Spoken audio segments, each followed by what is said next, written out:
Welcome inside episode 556 of the Locked On Senators podcast. I'm Ross Levitan on the outskirts of enemy territory in Winnipeg, Manitoba, alongside Brandon Piller up in the Blue Mountains in the NHL Draft Lottery came and went, and the Senators will select exactly where the odds had them most. For the first time in franchise history, they will select 7th overall, or maybe they look into trading that pick for some immediate help, Ross. We'll get into all that today. Plus, the NHL playoffs continue. Not a great night if you're a Leafs hater, but I do have a stat that might make you feel a little bit better. This is the Locked On Senators podcast, your team every day.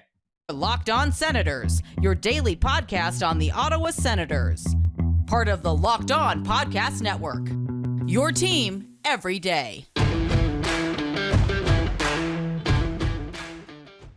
Thank you for making Locked On Senators your first listen on this Wednesday, May 11th. And Pelsey, 7th ain't bad. Yeah, I'm down for 7th, and it was the most likely scenario with 44.4% chance they would stay exactly where they are. And 7th is a nice spot because it doesn't give you that feeling where you're like, oh, we have to draft a player at 7th overall, but it's also enough standing value that you can dangle it to other teams being like, hey, we got 7th overall here. If you guys are looking to get some draft capital in return for a roster player for the Senators, we can make something happen here. So there's options with 7th overall, which is the beautiful thing about it. We saw a top 10 pick traded just last year. We'll tell you what happened there, what the value was going each way, and there was actually some salary dump in that trade. So would it make sense to attach a Nikita Zaitsev to a certain trade? We'll also pull up a list of the last 7th overall picks. Pillsy, it's a pretty solid group of players. Yeah, you can get a talented prospect at 7th overall, and especially because I feel like that's a point where maybe some teams reach for positional need ahead of you, and then you can have guys that should have been selected in the top 5 slide all the way down to you, and then you take best player available, you end up with a really great prospect. And now that I know we're picking 7th, Ross, I've started to dive into some of the top 10 prospects, and there's a couple names that catch my eye here that would make sense for the Sens, but also some names that other teams would be interested in as well. So you said the draft starts at 6. In my opinion, again, I've only just kind of dipped my toe in the mock drafts and prospects and stuff, but it just seems to make so much sense that the top 5 guys are slated to fit in with the teams picking them respectively. Like, all the positional needs make sense. It's best player available through 1 through 5 through the limited mock drafts I've looked at, talking about Scott Wheeler, Cam Robinson, guys like that have already put out their mock drafts. It seems like it would make a lot of sense for teams just to kind of go accordingly with how the rankings are. So I've got 1, 2, 3 pretty locked in, and I don't know whether 2 or 3, which one's going to go where. We'll get into the whole order and everything. New Jersey moved up to 2nd. Shocker. The team that's had 2 first overall picks in the last 4 years. That being said, for me, Shane Wright is a no-brainer number 1 to Montreal, who we should mention, they didn't win the lottery. They finished dead last, the first team in NHL history to finish 32nd. So they stayed in their spot. The Devils won the lottery. They stayed in their spot because they finished dead last in the NHL. But you got to watch your wording on that. And you messed me up with your text yesterday saying of course the Devils won. And I was like, oh man, at least Montreal doesn't get the first pick, blah, blah, blah. But yes, technically the Devils, they did win their aspect of the draft lottery moving up. And damn, there's a couple of Eastern teams in the top 10 here. Like, they're going to get some big talent, and the Eastern Conference is going to have a lot of rebuilding teams, but they're going to be rebuilding alongside each other. And eventually, hopefully, if things work out, they will be the top contending teams in 3 to 5 years, and it's going to be interesting. Yeah, no doubt. Well, there was such a discrepancy. 20 points separated the playoff teams from the non-playoff teams. Yeah. So you hope that they come out strong. All that really mattered as a win for the Senators is that neither Detroit nor Buffalo behind them were able to jump up into one of those top 2 spots. So the draft order, it goes Arizona at 3. They dropped out of the top 2. I already mentioned Montreal 1, New Jersey 2nd overall. And then it'll be the Seattle Kraken selecting 4th, the Philadelphia Flyers selecting 5th. So I mentioned Shane Wright. To me, it's him, Logan Cooley, and Juraj Slafkovsky as the top 3, who would be your next 2 to round out what you say is a pretty clear top 5? The 2 right shot defensemen, which are Nemec and Jiricek.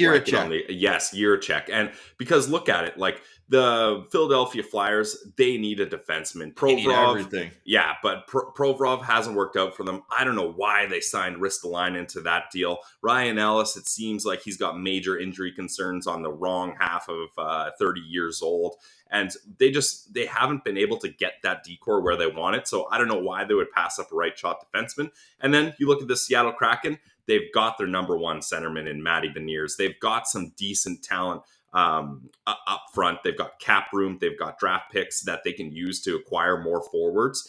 And they've got a good goalie tandem, so they're not worried too much about goaltending, but they don't really have a number 1. They don't even have a top pair defenseman, if you ask me. Like Adam Larson, Oli Eksiak, those are great defensive defensemen, but they're not going to lead you to success. So unless they go big fish hunting in free agency, which there's been a lot of links to them with John Klingberg, which would make a lot of sense for both sides. Former D pair of Jamie Lexiak in Dallas. Exactly. So I think that would make a lot of sense for both parties there. But I think they're going to be targeting a defenseman here. So I really think 1 through 5 just makes sense. I mean, obviously, who knows what can happen. But I think it gets interesting at pick 6, where Columbus, who just drafted a bunch of centermen, Sillinger, they've got Jack Roslovic there. Not that he's like a major player, but they've got centermen now. So we'll see which direction they end up going here. Your initial impression, though, will the Ottawa Senators select at 7th overall? I don't know, because I think I would be intrigued and happy either way. The only thing is, and I've said this all along, do we trust the brain tree of Trent Mann and the scouting to pick a good player at 7th overall? Or do we trust Pierre Dorion and pro scouting, whoever is involved in that scenario, to successfully trade 7th overall for a player that will actually be worth that amount of value? And I still lean Trent Mann here. So I think it's going to be interesting to see. It all depends on how the offseason goes. Like, I think... Well, free agency's after the draft. You're making that decision first. It's true. Yeah, no, that's a fair point, definitely. I think my gut says they're going to end up going with the pick, just because a team that crunches money so tightly, penny pinching is what I meant to say there. Like, it just makes so much more sense to try to draft and develop players than you get a few cheap years out of them. So I could see them going that route. And I've got 5 guys targeted, Ross, that through limited research, I think would actually make a lot of sense. And there's 2 guys especially that I would be pretty excited about in the draft. We'll save that for tomorrow's Locked On Senators. We'll get into some targets if they do select at 7th, but I'm on the other side of the coin, Pillsy. I think they trade that pick right at, if not just before, the NHL draft. So you can enjoy your Greek vacation? Exactly. We're going to get into some potential trade targets if they are to move that 7th overall selection. We're also going to do a little prospect roundup because we had a photo from our friend Bruce in Kingston with Trent Mann, who was watching Levi Merilainen and Ben Roger last night. Philip Daou, his playoffs are underway with St. John. That's a weird situation if you're St. John. They're tied right now 2-2, and the winner of the next game wins the series. And this is the first round. If St. John loses in the first round, they're off for about a month and a half, and then have to pick it back up again because they're hosting the Memorial Cup. So we'll touch on all that coming up on Locked On Senators. First, though, Pillsy, you have a word from one of our favorite sponsors. Yes, I do. And as we mentioned before, we love all our sponsors, especially some of the OG sponsors like Rock Auto. Guys, if you are looking at getting better parts for your car or truck, there's only one spot to go, and it's rockauto.com. With increasing numbers of makes and models of cars, it's so hard for your local chain auto parts store to stock all the parts that you need. So why endure sitting in a waiting room, having to answer all these questions and just using a full afternoon, and you don't even get any farther than you would if you used rockauto.com. You have computers and phones with access to rockauto.com at home and in your pocket. Save time and money while using Rock Auto. That's a nice combo there. Why spend 30%, 50%, or even 100% more for the same parts from a chain store or car dealership? I wouldn't do it. Ross wouldn't do it. So we don't want you to do it. Rock Auto is a family business serving do-it-yourselfers for 20 years. They've got the experience. Rock Auto prices are reliably low for every single customer. Go explore their easy-to-use website today to find the solution to your auto parts needs. Go to rockauto.com right now and see all the parts available for your car or truck. Write Locked On in their How Did You Hear About Us box so they know we sent you. Amazing selection, reliably low prices, all the parts your car will ever need. Visit rockauto.com today.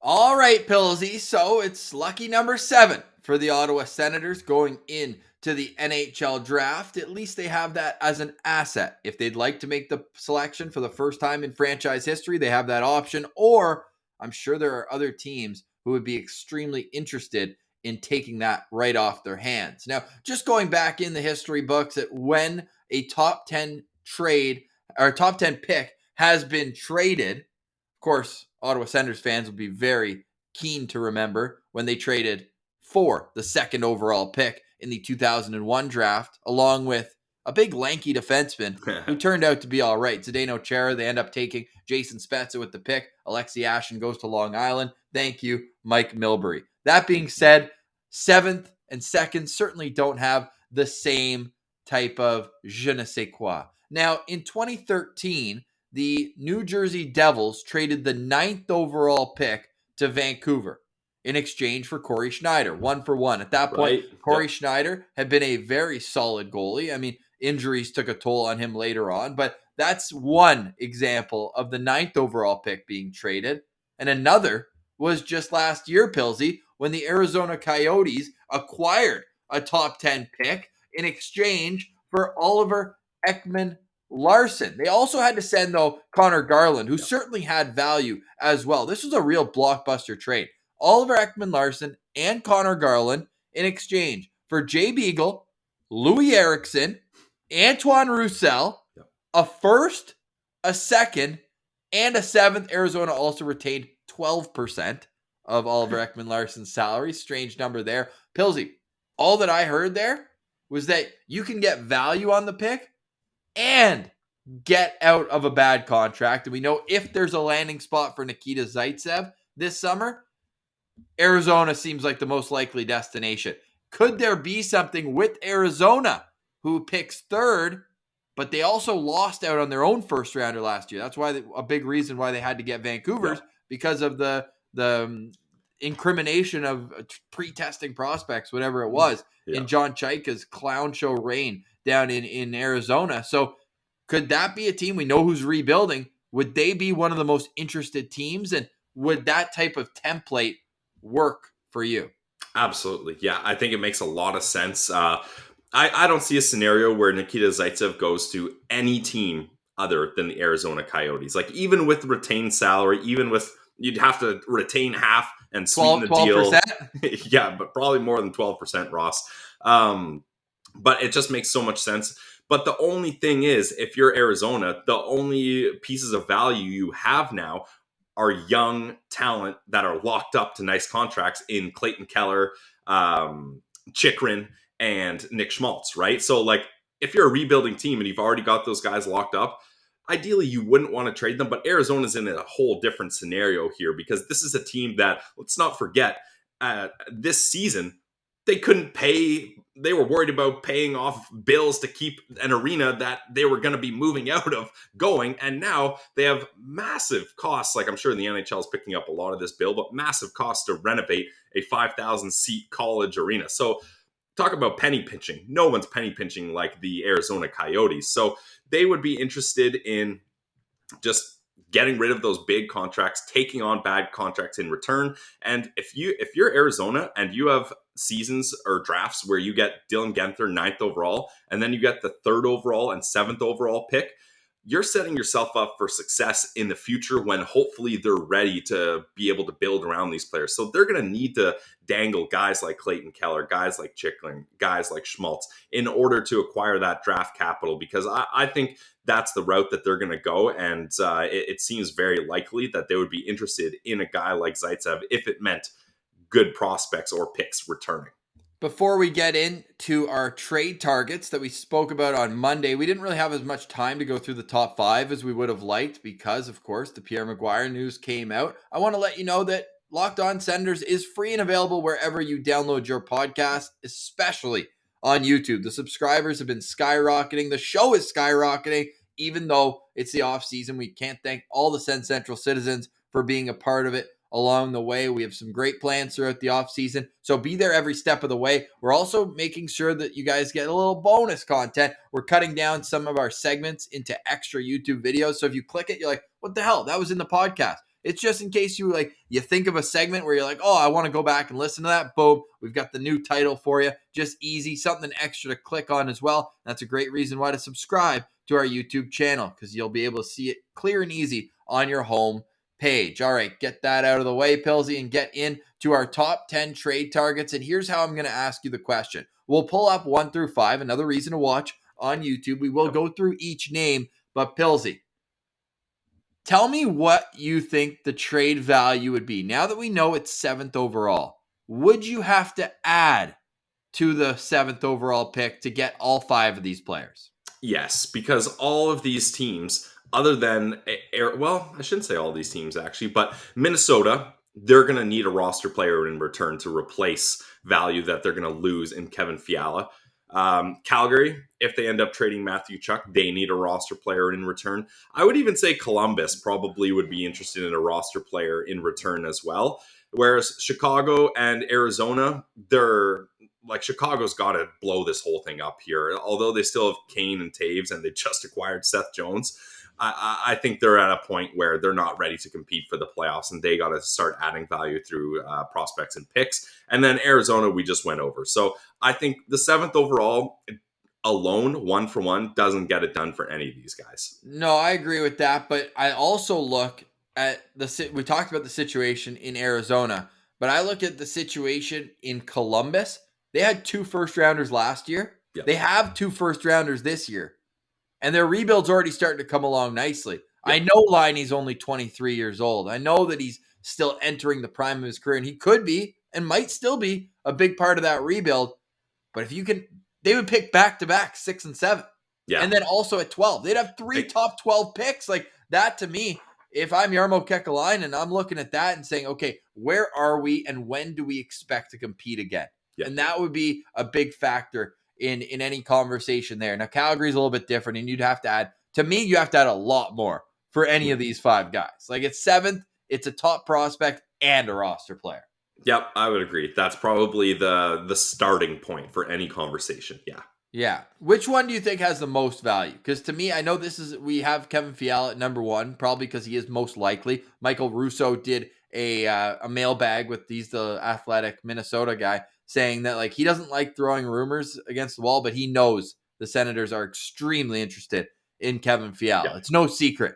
That being said, I think if we're going just based on value, Alex DeBrincat is by far the most valuable player on this list. By far more than Matthew Tkachuk. He just hit 100 points, and he does it all. He scores goals. He gets in opponents' faces. He's physical. I would say it's probably closer, but like a 40 goal scorer in the early 20s, like you can't really beat that. But Matthew Tkachuk brings a lot to the table if you're a team that's looking to contend in the playoffs. So I would say those 2 have the most value. Yeah, that's fair. And you know what? They went the same draft. One went 4th and one went 39th. So you know what? We will give the edge to Matthew Tkachuk. I guess I'm just like closing my eyes and seeing Stützle and DeBrincat on the same line. And then throw Batherson in there too. Like, Jesus. Yeah. But again, the cost of these 5 players would be exorbitant. And I don't know if Sens fans are really willing to give up what you would need. The 5 names, if you missed Monday's show: Kevin Fiala at number 1, Alex DeBrincat at number 2, Clayton Keller at number 3, Matthew Tkachuk number 4, and Patrick Laine at number 5. Again, these would be our top 5 trade targets this offseason. But Pelsey, I think we should turn our attention to a little bit more realistic names. And at the end of today's show, we're also going to go through some of the names you guys brought up. Over 70 replies on Twitter at Sens Central when we just said, give us your best trade proposals involving the 7th overall pick. So that's coming up a little bit later on the show. But Pelsey, these names become interesting. We have Travis Konechny at 6, Nick Schmaltz at 7, Mikael Granlund at 8, Jonathan Marchessault at 9, Jake DeBrusk at 10, and just stay away from Josh Bailey. But anyways, 6 through 10. Where do you draw the line for having the 7th overall pick involved? Ironically, I draw the line at number 7, Nick Schmaltz, and 7s are going crazy these days. But I think Mikael Granlund, he's a great player and he's very consistent, but he's not a pure goal scorer, and he's not going to put up massive numbers like that. And he's 30 years old. Everyone else is in their 20s. Exactly. But he also has a nice contract, like a couple of years left at $5 million. That's very digestible for the Sens. So you can focus on re-upping Norris, Stützle, and then Sanderson eventually. So that one makes a lot of sense in that sense. But I just think that his play is going to decrease over this contract. Like the last 2 years of his contract probably aren't going to be great.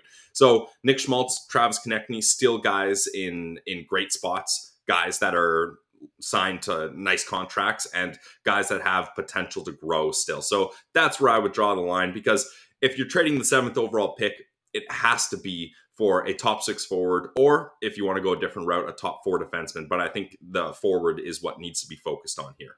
Yeah, that's very fair. And just to be clear, you're saying after Nick Schmaltz. So if Arizona, let's say it's, for example, Nick Schmaltz has 4 years left at 5.85, North Dakota. But not only that, sick player. And not only because he had 9 points in 2 games against the Ottawa Senators this year, he is a really nice player, a versatile winger who can bring a lot of value to the table. So if it's the offer is Nick Schmaltz for the 7th overall pick straight up, do you say yes? Or is this a situation where, okay, maybe that's what you do for Keller? And again, you'd have to add if you're Ottawa to get Keller. But if you're Nick Schmaltz, like, is that pretty fair value? Or are you still trying to add Zaitsev? Or are you going to have to add more value instead of take away some by anchoring a contract to him?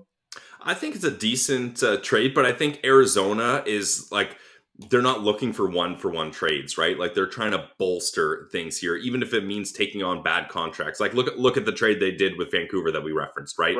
I don't think they're interested in just one-for-one packages, especially with one of the 3 of their big shiny prospects that they could use, right? So I don't think that would happen. And I think if I would rather the Senators go big game hunting. Like the Sens have so many picks, so many prospects, like there's not room for all these guys. So why not attach a bunch of them together and get one absolutely top quality guy? That's my preference here, is finally use this draft capital to take a big home run swing and try to get one of the biggest players available. Like don't get a middle 6 forward that you're hoping reaches a better potential. Get a bona fide top 6 goal scoring forward with this, even if it means throwing in prospects like your Ridley Greggs, your Roby Jarventis, your Eric Brandstroms. All those guys need to be into the equation here.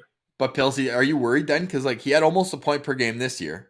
Not quite if you take away the games against Ottawa. And then last year, only 32 points in 52 games. Like I like him a lot. What's the team he was playing for those years? True. I mean, look at the stats of Chicago before he was traded, man. 2 goals, 11 points in 23 games. I don't know what happened there because he looked great the year before, 52 points and 21 goals, and that was as a younger player. Look at his stats last year in North Dakota, man. 46 points in 37 games. But all that to say, like, he would be right on the fringe, and I think for me to be comfortable giving up the 7th overall pick for Nick Schmaltz, albeit, again, 26 years old with 4 years left on his contract, I still think you have to be able to add Nikita Zaitsev to that trade. Otherwise, I don't think the value's there if you're Ottawa.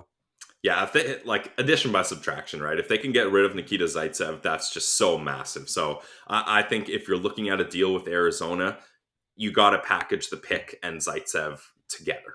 Yeah. All right. Should we take a look at some of the answers from the fans? I'll read them out to you. We'll have the screen share on. So if you're watching on YouTube, you'll be able to see all of them. Again, thank you for engaging with the tweet. We appreciate it. However, we can't read out all 70 replies, but what we can do, and this is where screen sharing comes in nicely, is we'll scroll through, I'll read some of the best ones here, and Pillsy can react to them. Now, Carl writes in asking about a trade for Brett Pesce. Now, I don't know who you would give up for it. He doesn't really give you an exact trade other than the 7th overall pick. He thinks he'd pair well with Jake Sanderson. What are your thoughts on Brett Pesce out of Carolina? I mean, not a terrible line of thinking there, Carl, but I think you can do a little better. And I think that there's, like I said, I want them to use this as a starter for a package for an amazing top 4 and an amazing top 6. And I think you can do better. Jacob Chychrun, I think, is probably off the table. Do you think that the positional aspect of it takes him off of the needs for Ottawa as well? Just knowing that you likely have Shabbat Sanderson going forward. And like, if you're Arizona and you have a 25-year-old, 24-year-old defenseman locked up for 6 more years, are you not only asking for Jake Sanderson, like the same position but younger, that would fit your rebuild? I don't think Chychrun's contract is that long. I'm just checking it right now. Yeah, dude, I know it's ridiculously cheap. I think he's There's making 3 more years after this one at 4.6. So the reason I'm kind of out on Chychrun, I mean, he can play either left or right side, which is good, but playoff teams that are ready to contend now will give up a goddamn fortune for him simply because they're getting a top 4 defenseman with size, with ability to put points up, with a cheap contract for 3 more years. They will pay a premium. Like, look at Tampa, 2 first-round picks for Hagel. Yeah. Like, that's just because he's at a nice contract. So I think the Sens will get outmatched on those bidding wars, and it's not worth it for them to get in there. 2 first-round picks, though. Those are going to be late 20s, even in the 30s, potentially. Either way, even if it was 2 early second-round picks, that would be a lot to give up for a guy like that. And I forget, Elliot Friedman talked about where the kind of price point started for Chychrun, and I wasn't interested, so I wouldn't go that direction. Set Chicago Blackhawks Twitter on fire. 7th this overall is an pick. interesting one. 3rd round pick. Brandstrom, Gregg, and Colin White for Alex DeBrincat. Thoughts? I like it, but the thing is, and just scroll back up, Ross, just so I can keep kind of looking at it here. You're looking at Sens prospects that are Sens. Other than Ridley Gregg. Yeah, Branny, all-time low trade value. So that's just kind of a throw-in. Colin White, all-time low trade value. Even Ridley Gregg, I would say. I think the Sens have. I have the Sens have rose-colored glasses on, myself included. We love Ridley Gregg; he's a friend of the show, and we love the way he plays hockey. But I don't think the rest of the league values him as much as Sens fans do. So that's where I would have some problems with that trade. I don't think Chicago does that. I think you would have to throw a guy like Formenton or Jarventi into that mix. Yeah, Jimmy wonders why, or Jimmy wonders why Chicago or Arizona would trade their young centerpieces. They're both rebuilding teams. Why would they trade a star away for a younger potential star? I think those two are a pipe dream. That's fair, but it's definitely also fair. Look, other teams are trying to set themselves up for this 2023 draft. I think it would be crazy to think not, especially, and Jimmy, I think one of the main reasons for Chicago is they gave up their first round pick this year. They have an aging core as well. So sometimes, like, I don't know, you want to throw out a different name? What would it take to get Patrick Kane, Pelsey? Let me look at Patrick Kane. He's got a no-move clause. He's not coming to Ottawa. I promise you that. Yeah, exactly. And how many years left does he have? Just 1, I think. Yeah, no, the Sens can't be doing that, especially he's 33. Yeah, it can't happen. But I understand what Jimmy is saying, but Arizona, they only have, those are their only pieces of value. And if they want to cash in and get multiple things for any sort of pieces, those are the guys they're going to have to trade. And similar with Chicago, right? So. Oh, here's a nice, interesting one from Curtis. Ottawa's first-round pick with Brandstrom for Florida's first-round pick, which could be in the 20s to late 30s, and Mackenzie Weegar, who is a certified stud on the back end. They would never do that. It would have to be a first-round pick and Branny for Weegar alone.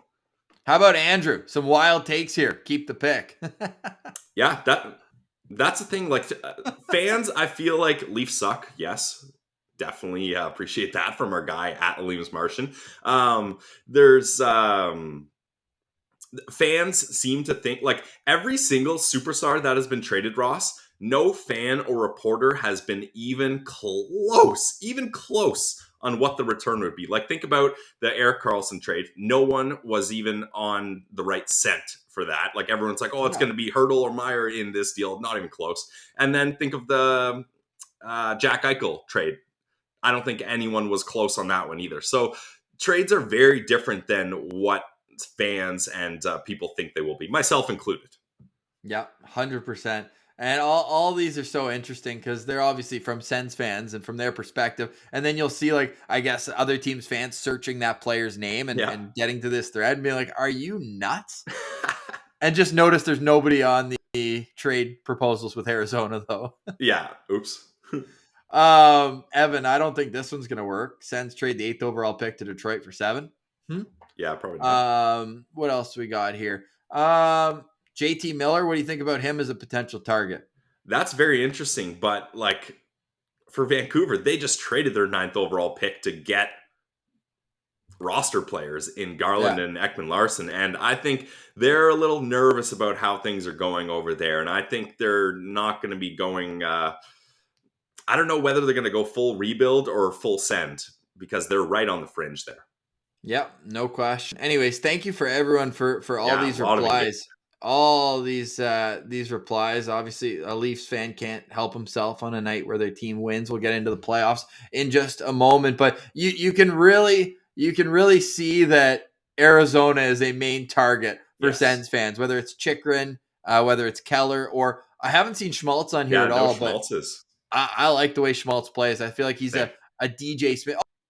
Oh, there's one for Patrick Kane. Funny enough, this one's a complete lock. We'll leave this one just on YouTube. It's absolute lock right there. Another one for Brett Pesce, number 7, and Hamonic for Pesce. That would just be right shot for right shot defenseman. Honestly, Hamonic on the bottom pair. There's worse potential things, like Nikita Zaitsev being there. 7th overall, and Zaitsev for McDavid. Fun stat. I'll save it for our NHL segment, but when McDavid and Draisaitl score, it's like the opposite of when Crosby and Malkin score there. Puljujarvi is another interesting name who seems like he's underappreciated in Edmonton. Again, it seems like we're talking playoff teams, so why don't we get into it right now? Oh, Gordy coming in over the top. This is a wild one to finish off. It's got one response, and it's all caps LOL. Formanton, Gregg, Brandstrom, Sokolov, and the 7th overall pick for DeBrincat and Kane. All right, let's see this show more replies. Who's upset? Get Stone back home. I don't think that's wild. White is a lump of coal. Oh, we got more offensive replies.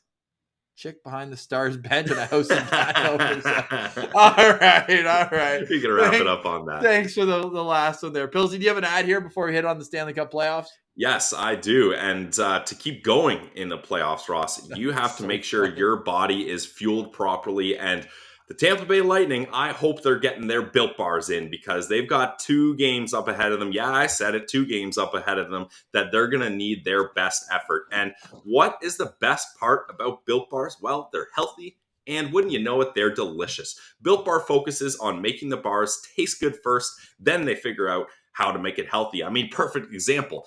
Do you like marshmallows? Hell yeah, who doesn't like marshmallows? Well, unfortunately, they're usually not good for you. What? How about protein-infused marshmallows? Now we're talking. That's the Built Bar way, and you can try that with Built Puffs. There's so many great flavors. I love the Built Puff Churros. Churros, great underrated dessert if you ask me. So if you want to try flavors like the Built Puff Churro or any other flavors, all of them are covered in 100% chocolate. You chocolate lovers, this is the protein bar for you.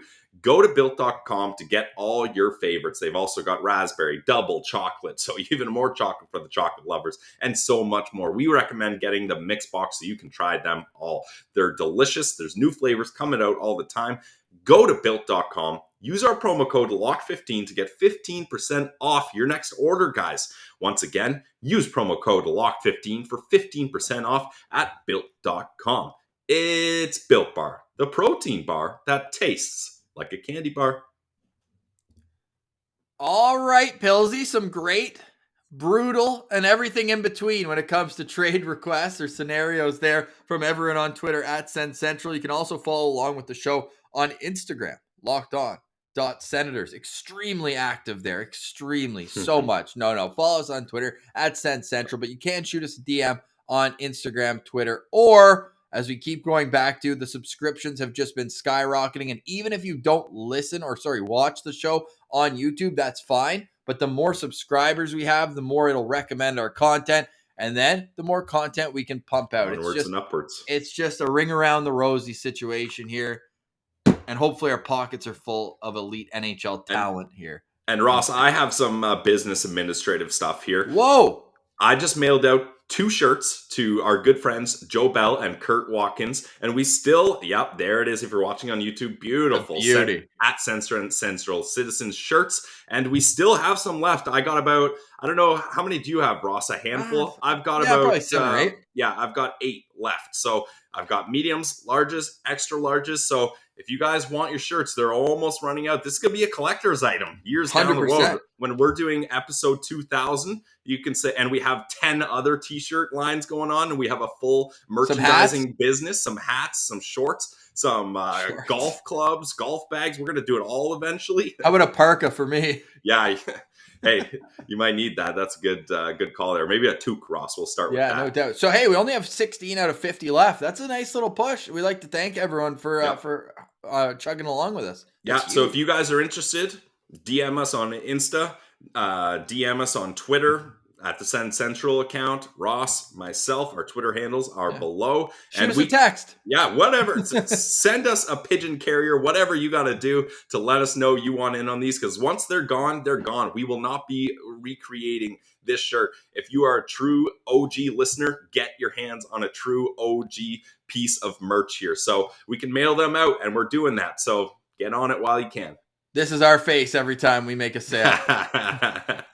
That guy's such a beauty. We need to find him. That was after the Gaudette shootout winner in Vancouver. Look at that Sens hat below him, though, with the flames and the Senegoth. That is all time. That's wild. Imagine back in the day, when the Sens did their post-game bike rides when they would do their interviews on the bike. Imagine they were rocking the flames, looking like a young Lance Armstrong out there. This was one of the highlights of the season, though. Getting outshot as bad as they did. Gaudette plays one shift in the second period, none in the third, none in overtime, and then goes out and buries the shootout winner. Some clowns are saying the highlight of the season was Stützle being called out for diving. Complete joke. Don't listen to any of that trash. There's a lot of highlights in this season. I can go right off the top of my head. How about Brady Tkachuk hat-trick on home ice against the Tampa Bay Lightning in a 4-0 shutout? Hopefully, the Tampa Bay Lightning are done losing for the next little while, though. They fell last night. They had a lead going into the third period, Pelsey. They were up, and then it all drifted away. The Maple Leafs are victorious in what Leaf fans admittedly called a must-win Game 5. I'm relying on the 16-0 record for the Tampa Bay Lightning when they're coming off a loss over the last 2+ playoffs. Game 7 in Toronto. Anything can happen. I guess we shouldn't get ahead of ourselves. Game 6. But how did that slip away from the Lightning? This pains me to say, Ross. Like my stomach is getting upset as I'm leading up to saying this, but that barn was absolutely electric. I hate Leafs fans, but I gotta tip my hat to them. Much respect for how crazy that barn went. They called a penalty. Yeah. Oh my God. We don't need to get into the reffing of this game. There were some wild penalty calls. And Ross, bang penalty calls. Okay, Tampa's on the power play. First draw. Oh, they get a penalty 4-on-4. That happened 3 times in this game. It was crazy. But when Marner and Matthews came down on that 2-on-1 and Marner had the puck, it was over. Knew one way or another they were going to figure that out. And great low shot for the rebound for Matthews. And again, pains me to say, but that was an absolutely iconic celly. And the building went crazy. It was wild. So the Leafs deserve to enjoy that moment, Leafs fans. Hold on to that moment tightly and remember that, because you are, after all, the Toronto Maple Leafs. The Leaf pile is going to have soggy sorrows, and they're going to need a bunch of rakes to scrape up the Leafs fans on the ground when ultimately it goes to Game 7 and Leafs gon' Leaf, and they will not be as happy as they were now. We've been comparing this series to the one in 2002 where the Ottawa Senators earned a 5-0 win in Game 1. Well, Ottawa won Game 5 of that series as well. So, just saying. They lost Game 6, 4-3, and then were shut out in Game 7. Oh, wait. Does Vasilevsky not have 5 straight series where he closed out in a shutout? Yeah. So 20 years later. I'm not even worried, Ross. Actually, I would be Not worried? not worried at Not all. worried. Like, the panic button is still in the box. Like, Whoa! I haven't even taken it out of the box. It got mailed in here. And honestly, I'm more confident that the Leafs are up 3-2 than I would have been if the Lightning were up 3-2, because I want to see the ultimate heartbreak. Show me the ultimate heartbreak. I cannot wait to see it. I'm still very confident. I've got many bets on the Lightning to win this series. It's like responsible gambling, but I have really gone off the deep end with just backing up the Tampa Bay Lightning every time they lose, because the odds are great. And I thought I was going to hit big live betting on them last night. Apparently I mushed them, but that's okay. Still 2 games left here, and we can only wait and watch. So the Edmonton Oilers scored 4 goals. Connor McDavid says that should be enough to win a playoff game. I tend to agree, although scoring has been up this postseason versus years past. However, did you see the stat that the Oilers have lost 6 straight games when Draisaitl and McDavid score in the same game? That is very peculiar. Especially for two guys that like basically lead the league in scoring like every single year, and 2 of the top players in the entire league. So they got to figure that out. And this one's not on Mike Smith, though. I think he had a decent game. It's just the defense for Edmonton just kind of fell apart here. And that was my must-win game, Ross. Like, if Edmonton loses this series to the LA Kings without Doughty, Ken Holland has a lot of work to do. Like, they have to blow it up. They have to. Yep.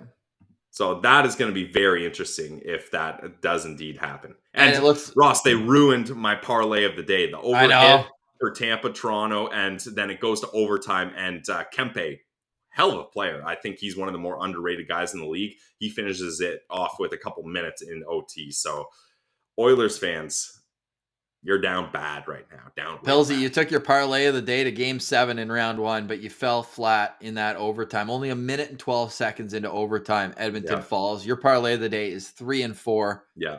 I hear you're taking a day of rest. Yeah, no betonline.ag ad today, so I'm taking it. That was a heat check kind of moment, so I'm taking today off, and we'll be back Thursday and Friday with Pillsey's playoff parlay of the day. I wonder who you're going to bet on tomorrow. We'll see. When it comes to tonight's slate of games, we could see the end of a season or 2, as we've got just 1, because we've got 2 series tied at 2. But the New York Rangers are right up against the brink of elimination. Do they live to die another day, Pillsey? I think so, but the problem is Tristan Jarry and Rickard Rakell are both practicing now. So the longer this series goes, just the more chances the Penguins are going to get more reinforcements here. And I'm not sure what's going on with Lindgren. I know he had been injured, and Barclay Goodrow is out for the Rangers too. So I don't think they're skating, and I don't think they're close to coming back here. So that's going to be tough for the Rangers. And Igor Shesterkin, this is a big deal for him. Pulled in back-to-back games. He's got some of the worst numbers in the playoffs so far. He needs to steal a game for the Rangers here in a big way. And what about these other 2 series? Both tied at 2. We've got Calgary and Dallas. We've got Washington and Florida. Give me some winners. No parlay of the day, but give me some winners here as the series shift back to South Beach and Calgary. I got Cats and Flames moving on here. Florida, there's too much on the line for them this year. They fully understand the position they're in, and having Ekblad back for the playoffs, there's no reason why they can't beat this Capitals team. I've got them winning this. And then the Dallas Stars has been a great story. Jake Ottinger has kind of been the star goalie of the playoffs, if you ask me. But the clock's going to hit midnight here soon on their Cinderella story. The Calgary Flames are just too damn good. Yeah, I agree. We deserve better than having Dallas in the second round of the playoffs. That's the thing. Imagine Dallas and LA move on. I want that Battle of Alberta. Give me the Battle of Alberta. Oh, hopefully we get it. So tomorrow on the show, what did we say we're going to talk about tomorrow? We had a great topic idea. possible prospects that could be picked at 7th overall, if I remember correctly. There you go. That's why Pelsey's full of preparation, and I'm here for the emotion. We've been your Locked On Senators team now for 556 episodes of the show, plus 62 episodes of making sense of the Sens. If you've been a real OG back in the SoundCloud days, and now that YouTube's growing, over 2,000 subscribers, and we want to keep that rolling. So if you're listening to this in your car, who doesn't have a Gmail account or a YouTube account? Just smash the subscribe. Even if you prefer listening to the show, it goes a very long way for us. People ask how they can support the pod. That's probably number one right now. 1A and 1B with buying a t-shirt. Buying shirts is 1A, yeah. Any final thoughts on today's show, Pelsey? 7th overall is a nice place to be. I just love the versatility it offers. Like, you can still get a good prospect. We didn't pull up that list, Pelsey. Boom. Which list? The yes, of course. Final thoughts. The last 7th overall picks. You want to run through this list? Look at the value here. Like 2021, William Eklund falling to the Sharks was one goal this year. Was one of the craziest things because he was in top 3 conversation for some prospect reporters.